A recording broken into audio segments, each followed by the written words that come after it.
কারকের ক্ষেত্রে আমরা একটা কথা সবসময় শুনে থাকি, ভয় থাকলেই অপাদান কারক, ভয় থাকলে অপাদান কারক। না, এই কথাটা ঠিক না। ভয় থাকলে সবসময় অপাদান কারক হয় না। ভয় থাকলে অপাদান কারক কখন হয় জানেন?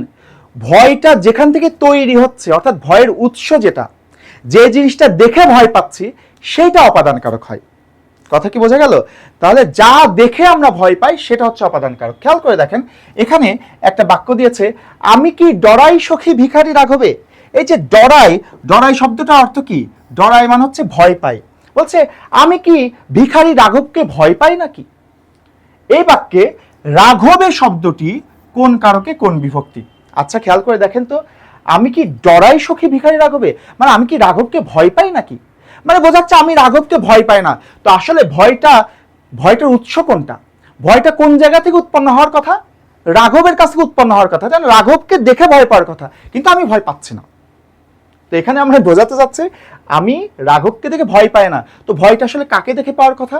রাঘবকে দেখে। তো আমরা তো বলেই দিলাম, যাকে দেখে ভয় পাবো, ভয়ের উৎস যেটা, ভয় যেখান থেকে উৎপন্ন হবে সেটা হচ্ছে অপাদান কারক হয়। তো খেয়াল করে দেখেন, এখানে যেহেতু রাঘবকে দেখেই ভয় পাওয়ার কথা বলা হচ্ছে, যাকে দেখে ভয় পাওয়া হবে সে হবে অপাদান কারক। সুতরাং এটার উত্তর হবে অপাদানে সপ্তমী।